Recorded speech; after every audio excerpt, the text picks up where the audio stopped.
Evolise, la solution de gestion et de facturation pour les TPE-PME présente. Sud Radio, c'est bon à savoir. C'est une avancée médicale qui pourrait permettre de détecter un cancer de la peau à un stade très précoce. Actuellement, des chercheurs travaillent sur un curieux tatouage dit intelligent. Celui-ci aiderait à repérer des mélanomes encore invisibles à l'œil nu. Pour tout comprendre, je reçois la dermatologue Marie-Estelle Roux. Bonjour docteur.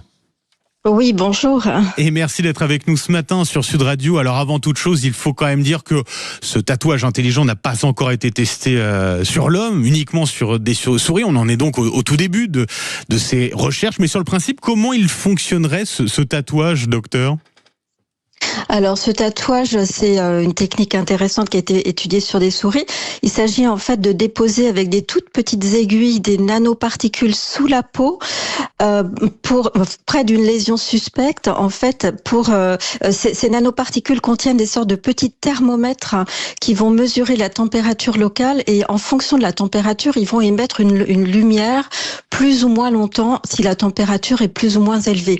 Et les cellules cancéreuses sont des cellules qui sont très actives, donc qui émettent plus de température et visiblement, apparemment, les petits détecteurs, les petits thermomètres qu'on dépose sous la peau vont donner une lumière plus longtemps là où il y aurait des cellules cancéreuses. Donc ça permettrait de détecter très précocement des cellules qui sont en train de devenir cancéreuses et en train de développer un mélanome en quelque sorte. Alors on va suivre, on verra ce que donnent les résultats des essais cliniques, des essais sur l'homme.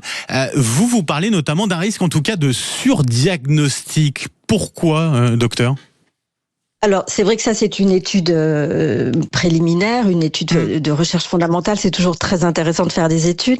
Après, détecter des cancers extrêmement tôt, c'est évidemment, dans le cadre du mélanome, on cherche toujours à faire une détection précoce pour éviter que le mélanome devienne invasif. Après, c'est vrai qu'on rentre dans l'ère de l'intelligence artificielle avec des diagnostics extrêmement précoces. Il faut savoir que le corps humain est une machine à fabriquer des cancers, mais que le corps humain est également équipé de tout un arsenal de techniques anticancéreuses. On se défend et on élimine des cancers tout le temps. Donc peut-être que détecter des cancers très tôt, finalement, parviendrait à détecter des cancers qui auraient été éliminés naturellement.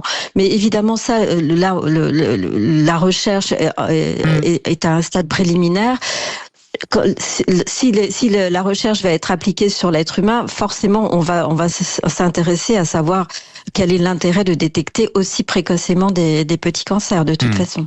L'idée, donc, diagnostic précoce, non invasif. Aujourd'hui, on a déjà d'autres techniques qui existent et qui permettent d'arriver à un tel résultat ? Oui, alors là, on a des techniques aujourd'hui qui sont extrêmement intéressantes, qui sont des techniques d'imagerie. On a l'échographie très haute résolution, et puis on a des techniques de tomographie par cohérence optique confocale. C'est ce qu'on appelle les techniques d'OCT. Ce sont des techniques qui permettent de réaliser en quelque sorte des sortes de coupes histologiques, un petit peu comme on fait aujourd'hui. On enlève un petit bout de peau et qu'on regarde au microscope. Ces techniques d'imagerie permettent d'éviter finalement d'enlever le petit bout de peau et de regarder au microscope, mais de regarder directement dans la peau pour avoir une coupe histologique et finalement savoir, sans même enlever un petit morceau de peau, s'il y a un cancer ou pas. Donc aujourd'hui, oui, on a déjà des techniques d'imagerie de la sorte qui sont de plus en plus performantes et qu'on utilise déjà. Oui, et au-delà de ces questions de diagnostic, le sujet central, ça reste aussi, docteur, la prévention, encore et toujours. Oui, alors c'est vrai que le cancer de la peau, c'est un cancer qui est très fréquent, c'est 200 000 cas par an, 20 000 mélanomes, dont 2 000 morts par an. Donc le cancer de la peau, la plupart du temps, c'est un cancer qui est évitable, c'est un cancer qui est induit par les rayons du soleil, par les rayons UV.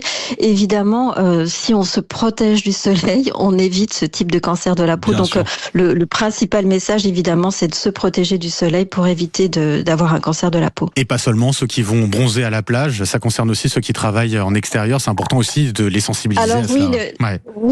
L'exposition solaire, c'est pas uniquement la chaise longue un mois par an sur la plage. L'exposition solaire, c'est tous les jours. Alors, il y a l'exposition solaire qu'on peut éviter. Évidemment, il y a des personnes qui ont du mal à éviter le soleil parce qu'ils travaillent dehors. Il y a énormément de personnes qui travaillent dehors, les personnes du bâtiment, les personnes de l'agriculture, les sportifs.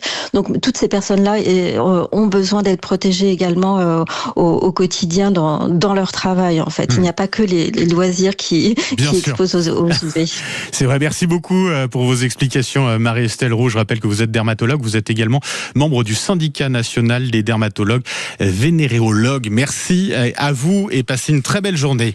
Il est 6h53, on revient dans un instant. Le début du Grand Matin de Sud Radio, ce sera avec Jacques Cardos qui arrive dans le studio. À tout de suite.